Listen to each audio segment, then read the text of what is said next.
We will be discussing your presentation briefly together with Kotarski. He's an associate professor in international political economy at the University of Zagreb.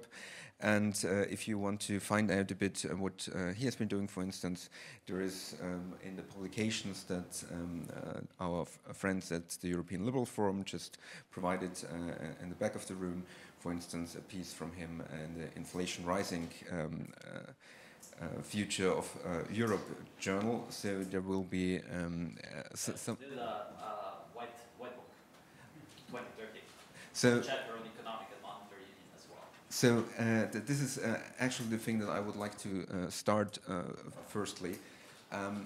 Monica has provided some of the room regarding what European public goods should look like or could look like.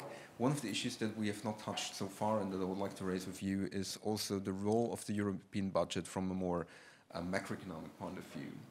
Do you see going forward that there is a bigger room for the European budget also to play a role in tackling crises more structurally? Because what Monica, for instance, mentioned is that when we look at the energy crisis, what has been done was we create a new fund.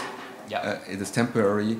It doesn't change too much on the budget, but for this crisis, like the energy crisis, we need 500 billion, 700 billion, 900 billion euros in investment, so we make an additional fund, but we don't change the substance too much. How do you see that? Yeah, there are three important things: the structure, the size, and the thing which you mentioned, whether this budget could act as a tool for macroeconomic stabilization. And you know, there's only a limited amount of political capital, and maybe this third point, it's too contentious or it's not feasible at the moment. There's this interesting concept introduced by Waltraud Schauke from the European University Institute from Florence. And I think he wrote a chapter for the newest Cambridge Handbook of Economic and Monetary Union, which was published last year. A lot of authors, I think 60 authors, more than 30 chapters covering all the facets in the EU and the economics of the EU. And there he said, for instance, when it comes to insurance, risk insurance, whether you will be unemployed or not, this should still be provided at the national level, but the EU should serve as a backup. So this is a sort of reinsurance, like this SURE program which was activated in the COVID. So basically you had a financing line which enabled many less developed or poorer countries to access financial sums which were essential to provide safety and stability to the working people who stayed at home during lockdowns. And this is something which the EU could do. So I see a lot of potential in a better division of labor between the national and EU level through this reinsurance concept. So this is definitely something which should be discussed more frequent and more often. So this would also be a brand possibility to reframe it as the Brussel Rück, for instance. The Münchner.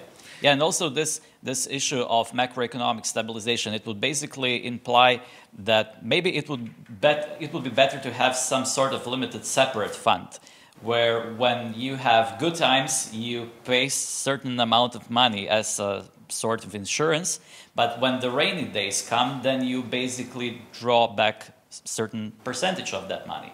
And I think Marco Butti, he actually wrote a lot about that. He said that maybe we should be considering the option of paying 0.1 or 0.2% of GDP per member state as a percentage of GDP into this common central stabilization tool. And when the crisis or the recession occurs, then part of the insurance comes from the EU level together with the insurance and with the payments provided by the national budgets. Monica, one question that I would like to raise. You have made a very strong case for tackling the energy issue more on a European level. If we look at the past couple of years, we've actually seen, at least at times, movements in the other direction. From an Austrian perspective or a German perspective, for instance, there was this cutting from the common electricity area between Austria and Germany. We have now the issue of taxes and limitations for natural gas traveling freely in Europe. Italy is considering a tax. Germany has implemented it last year. It's an issue that is also kind of weakening the single market more than it's strengthening it. Do you see that from a political, from a public choice perspective, what can we do to kind of get governments work together on this issue rather than kind of everyone thinking just about their area within their border? Well, I guess economically you just have to convince them that the gain is higher than the cost, because that's typically what happens. We have this political myopia and you think that if you protectionism is a classical example. You're kind of winning in the short term, but you're definitely losing in the long term, and also the gains are not so well easily grasped to be grasped by the people, by the politicians themselves, but also by the electorate. So I guess the only way is to try to convince everybody that the gain is really much, much higher than the potential loss in the short term, and that's why I'm glad we have all those studies which show that this is something which just makes sense economically to be tackled at the European level.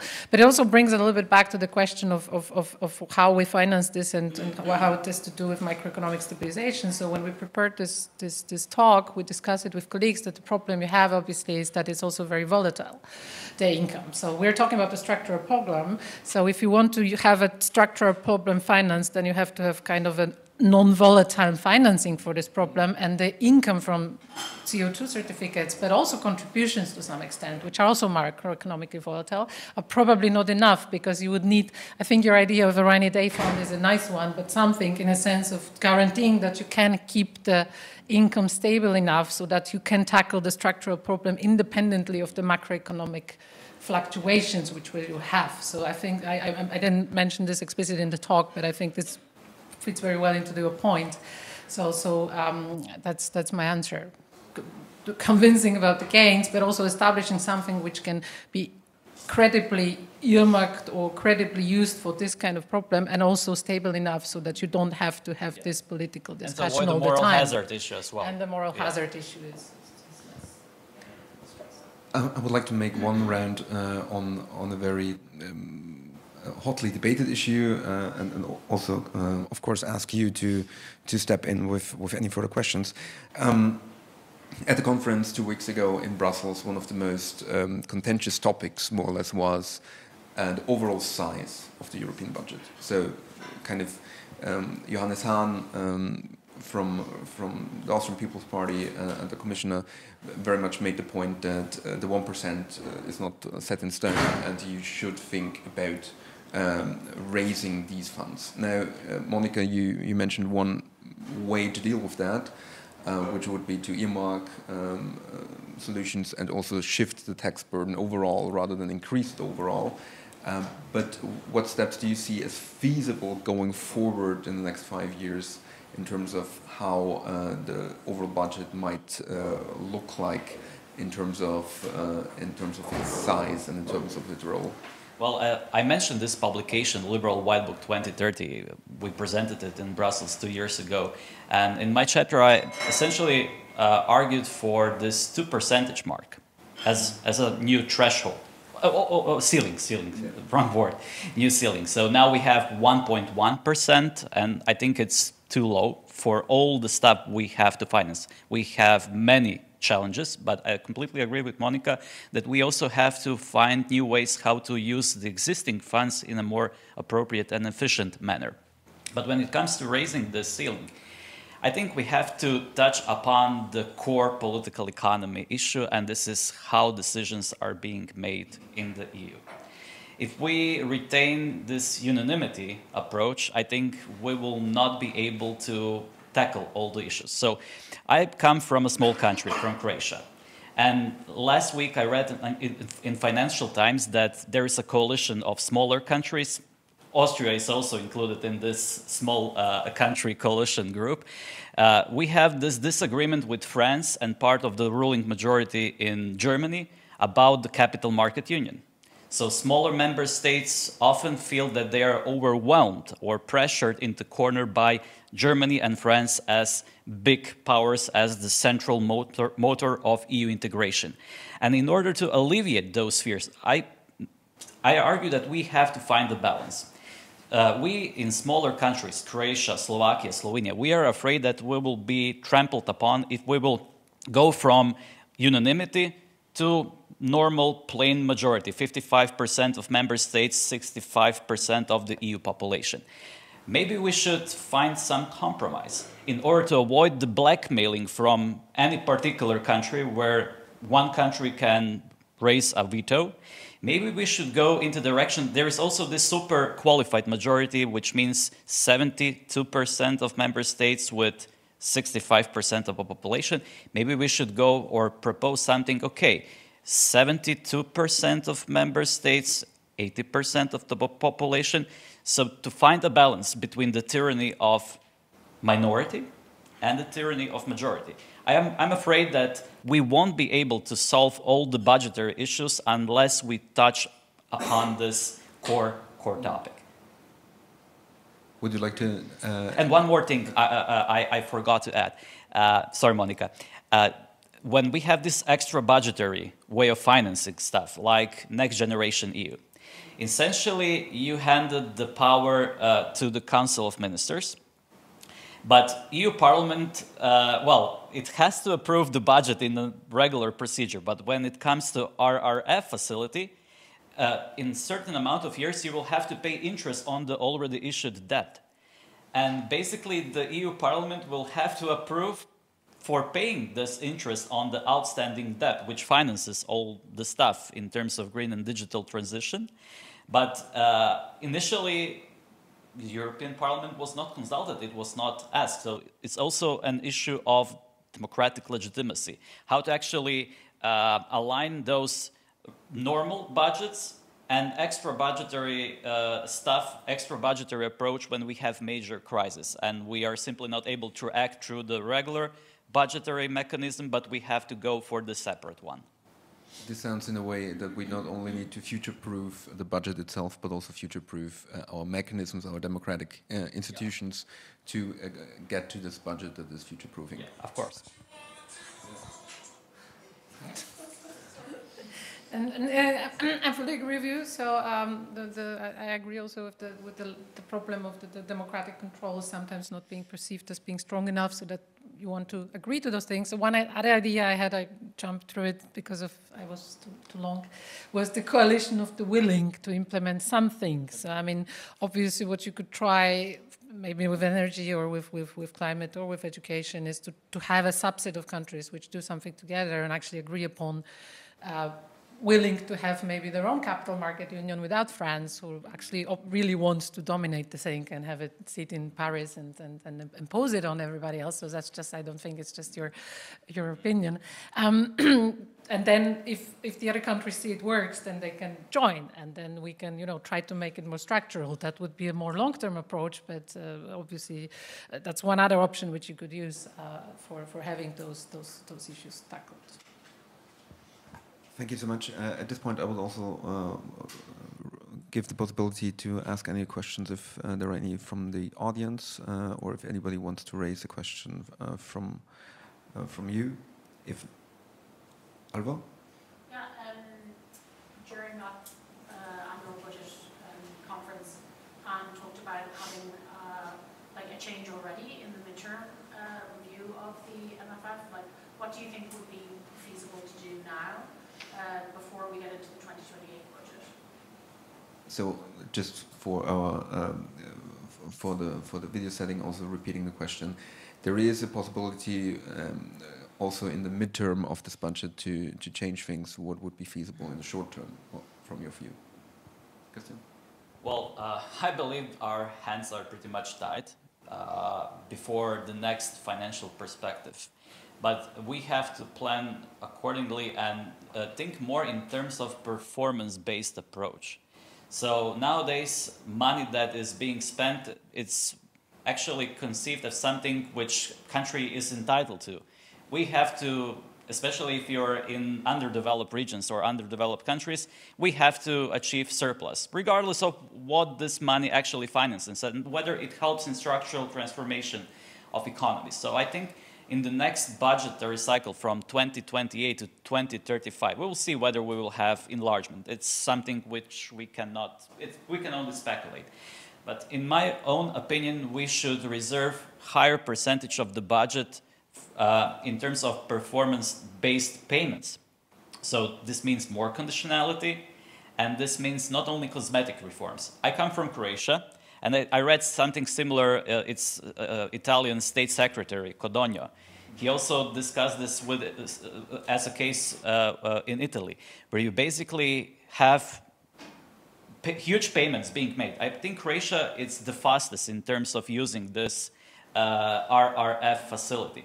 But when I look at what kind of stuff is being financed with that kind of money, I'm not seeing any major improvements. So basically, we agreed upon with the European Commission on some minimal targets or milestones, but I don't see something far-reaching and deep structural reform. So in the next budgetary cycle, I see a need for more conditionality and more, so to say, sacrifice on the altar.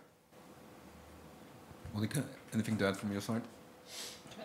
I'm not sure about the political feasibility. I think you should ask somebody who has insight on the process in Brussels. But I agree with you is that the part of the problem is why people are so reluctant to give more budget to the EU is exactly those things. So the process in Austria was not unsimilar in a sense that we had projects which were kind of already being longly discussed in the in the Austrian Parliament, and then we just sent them to Brussels as part of the ERF. And that's why I'm saying is that the enlarging of the European budget or tackling those issues cannot be done in the same way, because it won't be politically feasible, and rightly so, shouldn't be, because it's I have a solution and I'm just looking for a problem, and we should be doing this in the opposite way, but I really have no idea how feasible it is to change it in the short term politically. I'm sorry. And I think we shouldn't think into this box as only budget. For instance, Monica mentioned this European public good of green transition. Basically, we cannot do it if we only look at the fiscal part of the equation. For instance, regardless of the new income going to the EU budget or some extra budgetary tool, you cannot ensure green transition unless you have critical minerals. And you won't have critical minerals unless the EU is capable again of signing free trade agreements or cooperation agreements with third countries. So basically, you cannot go without it. Look at what happened to the Mercosur and EU free trade agreement. Basically, it has stalled. So we also have to think more holistically and more horizontally, because if we only ensure more money, but we don't have prerequisites for this kind of green transition, Velina will actually, I think, discuss more as the geoeconomist and touch upon this issue, then we are stuck. So we also have to align this fiscal part of the equation with also external relations on behalf of the EU with the rest of the world as well. Just for a very brief reflection from my side, Alva, given that you asked on the issue of the midterm review, what I still find feasible, also looking at the budget and how it's structured, what needs arise in some national government budgets, I think there is still the case that some of the funds that have been produced in a very short-term, crisis-driven view might be put forward into a more feasible long-term institution. Because, for instance, the SURE project that Christian mentioned is quite an important step for some of the countries, looking at Spain, for instance, regarding how to deal with labor market reform. And it might not be as necessary for Austria or Germany because we have built these institutions already before. So I think there are some aspects of the way we dealt with the crises of the last 5 years that might be put forward into this more short-term view, making them more permanent and making them maybe also more sustainable and more reliable than they used to be during the crisis. Is there any further question, Stefan? Do you think it's easy enough to get access from EU funding? Because at the moment it seems to me, when we talk about farmers, for example, if you're a farmer and you know how to access public money from the EU funding, which is a lot, as we learned, then you have a competitive advantage, which is okay. But on the other hand, should that be the main task of the job of farming? And the same goes for maybe some enterprises, local communities, citizen initiatives, and so on. So my thought is maybe it is not easy enough and too complicated. But on the other hand, EU institutions are complicated. Maybe that's just the way it has to be. So maybe, Jim, some reflections on that. Touching on a very important issue of how bureaucratic things have to be when it comes to tapping EU funds. So the question more or less being what is the right balance in terms of having access to EU funding? For instance, REP was already mentioned before, Repower Europe. I think there is a huge share of the funds not already being used, but rather only being committed. Do you see some issue there regarding the how easy it is to tap European funds? Monica or myself? I can start. I mean, obviously there is a trade-off, right, between control and how easily you should access them. So obviously there should be some amount of control. I have the impression it's very complex, but I think the largest problem is that it's so tiny. Like there are thousands of those projects, and I think that's what I was trying also to say in my lecture is that when it comes to climate change mitigation, we have at least, I don't know, 5 different projects and budgets which are responsible for that, each of them with their own call for proposals. Some of them also will fall into Horizon Europe. So I think that's even a bigger issue is not how bureaucratic each particular call is, which is very bureaucratic. But but the biggest is like that I don't think anybody has any overview of what is actually available. If you're a single person, a research institution, or a company which wants to make innovation, so probably the good idea would be to start to maybe bundle those things together and have those larger institutions which then maybe should decide for you in which part of the path you would fit in to be able to get the financing, so that there will be more overview. So maybe just consolidating things, I think, would be a big start. But then in terms of bureaucracy, I agree with you, there's too much, but obviously we should not be giving anything without any kind of control. Yeah. Just one short remark before replying to Stefan's question. It came to my mind that I completely agree that all the stuff which you mentioned, Monica, are European public goods, but when it comes to political feasibility, not everything is of the highest priority right at the moment. And I would say out of 3, which you mentioned, security is the most urgent and the most pressing thing that we have to definitely address. So if you have limited political capital, limited resources, I will definitely go along this path. And when it comes to this about bureaucracy, well, I would say the problem is national administrations, especially in the south and in the European east, are pretty much thin and overstretched. Why? Because you have 2 different set of rules on using and tapping into this financial pot. So there are 1 rules within this multi-annual financial framework and the second set of rules within this recovery and resilience facility. And this complicates a lot. So valuable resources and energy is being lost because you have to actually swim 2 different disciplines. And when it comes to one particular hazard, which I see in Croatia, I calculated by using the European Commission data. For instance, in 2022, we received more than 4% of GDP in Croatia as an EU transfer, combined.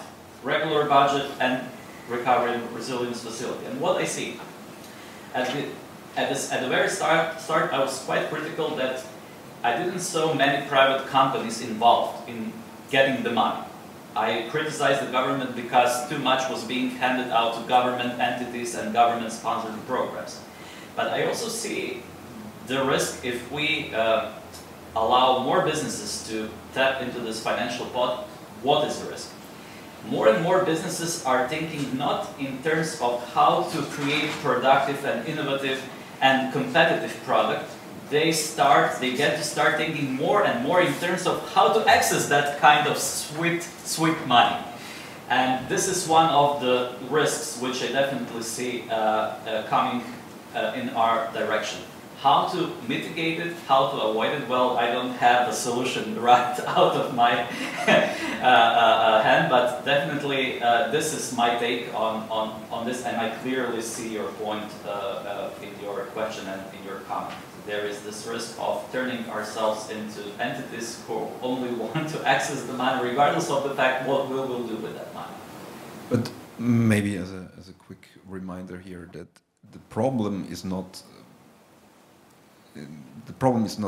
getting any easier by creating more and more funds and more bypassing products by the Commission, for instance, by EU institutions, because we don't want to change the multi-annual framework, right? So this is what we see now with the scandals breaking in Italy regarding the RRF funds, for instance, and hundreds of millions being looked into by the Comptroller's Office on the European level, whether the funding has been misspent, misused, and things like that. So I think that the right balance should always be to make it as transparent, and transparency requires some bureaucracy. It's quite there obvious. Is interesting data from Luis Garicano, who was former Renew MP, and now he is doing academic career again.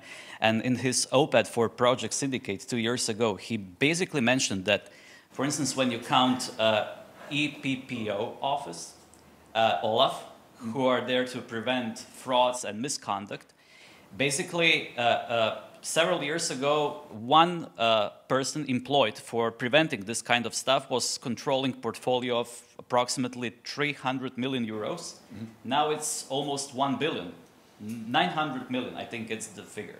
So you have more complexity, you have more responsibility, but you don't have the necessary human resources to prevent this misconduct. And if you won't prevent this kind of misconduct in the future, there won't be enough of solidarity. Why would anyone pay if they expect that this money will be misappropriated? So we have to establish more transparency and firmer controls how this money is being spent.